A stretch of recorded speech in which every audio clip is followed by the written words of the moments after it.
MOBAs have always been a strange genre of game. You either love them or hate them. You probably hate them. But there's no denying that MOBAs, at least for a long time, dominated the gaming landscape. Before the recent hero shooter craze, before the Battle Royale craze, we had the MOBA craze. With the insane popularity of League of Legends dwarfing anything else in the industry, almost every studio tried to throw their hat into the MOBA genre. You want a third-person MOBA? There it is. You want a Lord of the Rings MOBA? There it is. You want an Adventure Time MOBA?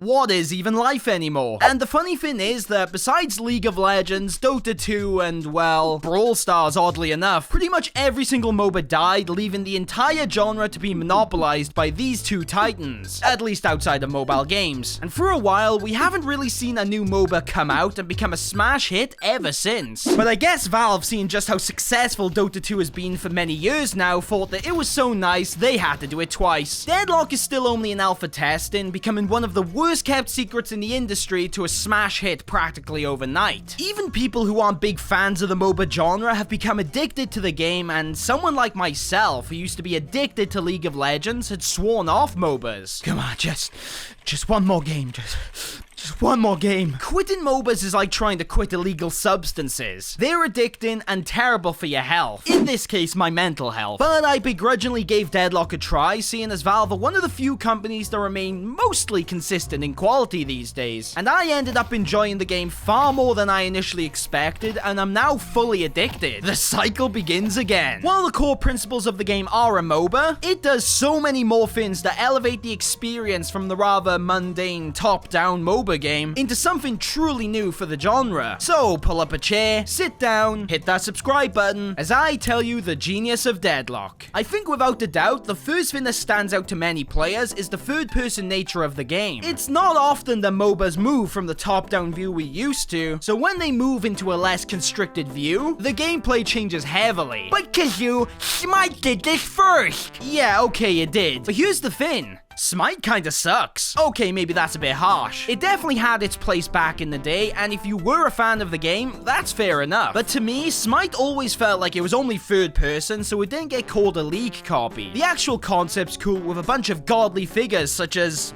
Iron Mouse duking it out, but the third-person gameplay feels purely like a gimmick because sure, you have a bit more control over your movement, but you're still restricted like any other MOBA. You can't really aim in the air, there's little to no verticality, there's nothing in Smite that actually justifies the game being in this perspective. Deadlock, on the other hand, could not work in any other format. Here, you can actually just aim wherever you want. Up, down, left, right, this way, that way. You can look in a way that makes Bebop look like he's jacking off. Already, this makes the game far less restrictive than Smite feels. It doesn't matter where an enemy is, you'll be able to shoot at them. This is only heightened more with the map design. The city of Deadlock has a lot of verticality in its lanes and the buildings that surround it. And unlike Smite, you can basically go anywhere you want. Fights can start high up before ending up down in the underground sections below. It adds a lot of options for positioning, as well as the routes you travel, making it feel like it has a lot of depth. You might think this is a bit broken, seeing as the game has no fog of war. So what is stopping you from shooting players from across the map? Well, the damage fall off is exactly what's stopping you, as from certain distances, your gun turns into a pea shooter, making this not viable at all. It pushes for players to get close and right in the action to do anything meaningful, making it so you're always at a risk in a fight. This is only balanced out further with the way the actual attacks work. It's easy to see why a lot of people initially thought this was going to be a hero shooter before footage officially came out. I mean, after all, you play as heroes and they shoot.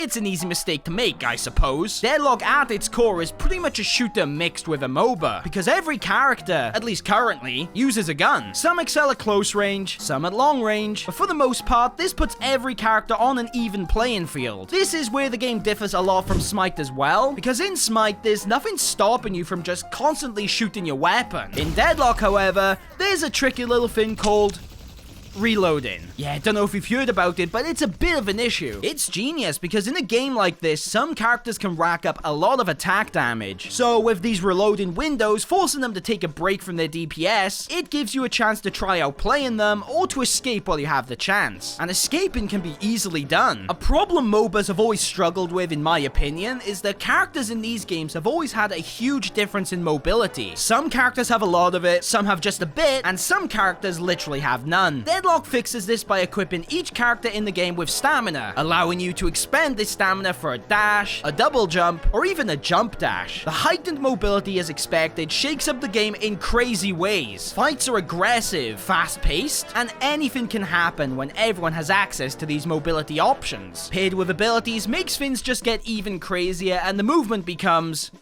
like, what is even going on here? I am scared for when this game evolves further, as the amount of movement tech is only going to expand. The skill ceiling of the game is going to be huge in high-level play, with the game's core mechanics being centered around aiming, focusing on headshots for extra damage, timing your reloads so you don't miss minions or get caught lacking in a fight, the fast movement of the game that requires a lot of mechanical skill, and the melee and parrying system, which I haven't talked about yet, but it's its own thing entirely. The skill ceiling has been increased widely and shakes up everything from the team fights to the laning phase. The laning phase, however, might actually be one of the most interesting ones I've seen in any MOBA so far. It starts off pretty basic as you'd expect. You have 4 lanes. 2 of these have a duo and the other 2 are solo. You enter your lane and like your average MOBA, your goal is to last hit minions in order to earn souls to buy items from the shop. But Deadlock's system makes this more of a tug of war between you and your opponent. When you last hit the minions, their souls will fly into the air. If you shoot them, you'll gain some extra souls, and if you leave them, you'll get the souls anyway. But if your enemy shoots your souls, they steal about half of the amount. Of course, you can do the same to them, and so the laning phase becomes a very interesting back and forth between the players, keeping you on your toes and balancing the 2 priorities of getting your own minions while also denying theirs. The skill ceiling once again is raised, as if you constantly deny all your enemies' minions, they will have very little souls to get any items with, thus increasing your lead massively. It's a mixed bag, because this can be extremely frustrating if you're up against someone far better than you, but this also makes it so if you've been killed a few times in lane, you can sit back and focus purely on grabbing and denying souls. You have options that make it a lot easier to come back from a poor start, unlike in League of Legends where your only option after losing a lane is to surrender at 15 minutes, or at least that's what my teammates seem to think. In fact, this is true in general, as it always feels very possible to come back by the end of the match. Kills typically don't tend to yield that many souls, and it's far better to farm lanes or the jungle and collect soul urns in order to keep up with the enemy team. There's even breakable objects around the map that drop souls and even the occasional buffs, which I have to say is an amazing feature, as it gives a reason for players to roam around the map even when lanes are pushed up and jungle camps are all cleared, rewarding players for staying active. No character is truly bad in the game either, so if the players who are snowballing don't close out the match fast, then the enemy team can easily come back and bring what seemed like a doomed game into a close victory. Some people may find this bad, but I really don't, seeing how the opposite is something like a league game, where for the entire match, you are being obliterated and it takes a hell of a lot of farming for you to eventually catch up. These are some of the least fun matches in all of gaming, and have brought me close to the edge of sanity many times in the past. It doesn't even matter in Deadlock if you're playing a character for the first time, because they have added in the genius feature of browsing builds. I don't want to get ahead of myself here, but this may just be the best feature ever added to a MOBA. With Deadlock, all these builds are by default in the game ready for you to view, showing you what items to buy, what skills to level, and even information on how to play said character. It shows you how recently they were updated and how many times they've been liked by the community, allowing you to easily filter the good builds versus the bad builds. So if you're nervous about playing a character for the first time, every character has multiple built-in guides for you to choose from, making it so you really can't go wrong. I mean, people still do go wrong, but that's besides the point. It is hard to judge these things currently, considering, you know, the game's still in open alpha. So these things could still change drastically, but for the most part, I think these are core parts of the game that are here to stay. What will stay no matter what, however, are the characters. Deadlock already bolsters a good selection of characters, with many more unreleased ones on the way. But so far, this small cast, at least for MOBA standards, already shows massive potential for the future of this game. Characters, for the most part, all seem to hyper-focus on a specific aspect. Abrams, for example, is becoming a quick favorite of mine, as his character is focused all around close-quarter combat, especially centered around his melee attack. Charging your enemies into a wall only to follow up with a devastating melee is nothing short of orgasmic. This is never overpowered, seeing as it's very easily countered by anyone who actually has a brain and knows how to parry. I am not one of them, making me believe this character could fall off in high-level play as more people adapt to this mechanic. But there are so so many mind games with this hero alone. It quickly becomes a game of attempting to bait out their parry and abusing them while it's on cooldown. This is easier said than done, but already people have found creative strategies to get around this. Vindicta is another great example where her entire focus is on long-range gunplay. Having a sniper means you're encouraged to sit back or fly far up in the air as you deal massive damage from a safe distance with your bullets, tethering enemies to a spot as you quickscope them from the safety of the backlines. And this is why we call her Phase Vindicta. Though the game doesn't really seem to have classes, or at least defined ones, a character like Dynamo fits the support role perfectly, putting an emphasis on healing, avoiding enemy CC, and setting up plays with your ultimate, making him a very valuable character. The same goes for Ivy, which, when she's paired with a 7 ult in, can do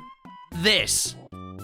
This is just ridiculous. All the characters feel pretty unique, and so you will definitely find a few that you love to play. The best thing about these characters, though, is the way they've decided to handle abilities. Typically in MOBAs, when it comes to leveling up your abilities, this is obviously very important and does impact the game. But for the most part, all this tends to do is raise the stats of the ability. You get more damage, a longer stun time, a lower cooldown, the list goes on. With Deadlock, every ability upgrade not only does this, but adds new passives to your abilities that completely changes the way they work. Vindicta's tether goes from simply stopping the enemy from running away to also disarming them at high levels. It adds an interesting element to the abilities because you're not just focusing on beefing up your best ability, you're focused on getting whatever provides the most worth it upgrade. Often at times you won't even prioritize maxing out your ultimate, something that's very uncommon in a MOBA considering the power ults have, because in certain characters' cases it may be far more valuable to max your second ability, for example. The upgrades feel meaningful, and paired with the building system makes these incredibly fun. Characters are the part of this game that will either age gracefully or terribly. I always think games with multiple heroes like this always fall into a common problem, which I like to call hero inflation. Don't Google that, by the way, you might get some varying results. We see this in League, where as more characters get added, designers have a harder time creating new characters. So they in turn become far more complicated with complex concepts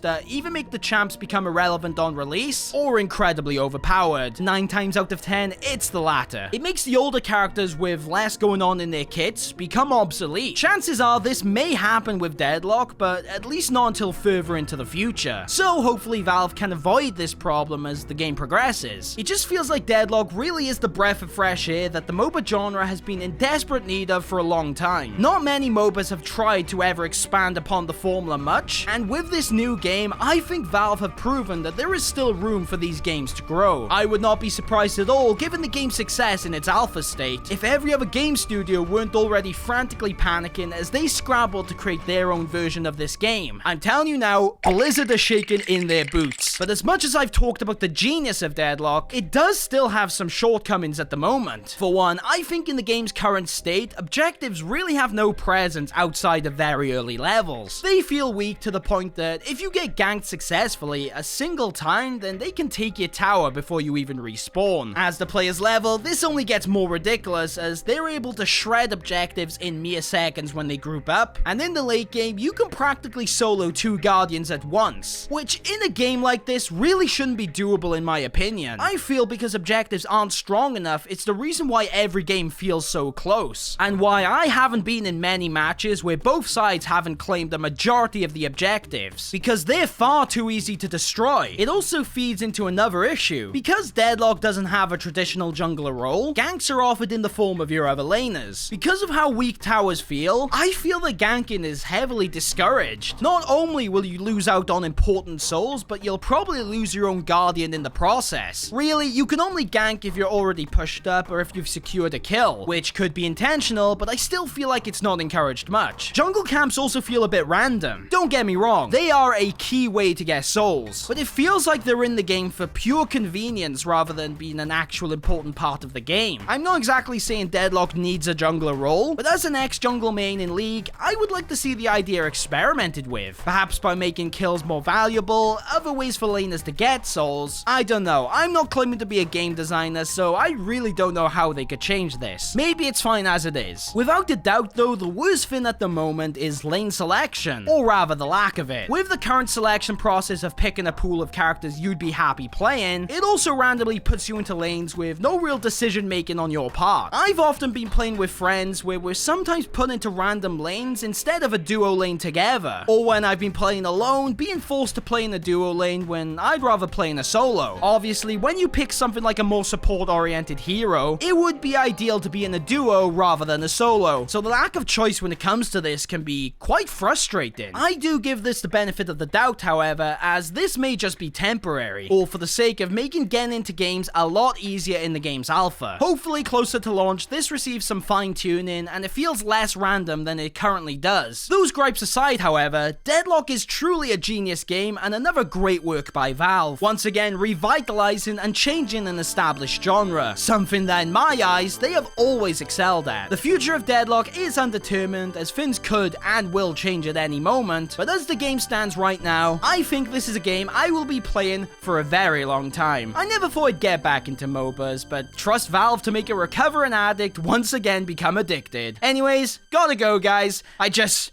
gotta play one more game. Just one more game. Just one more game.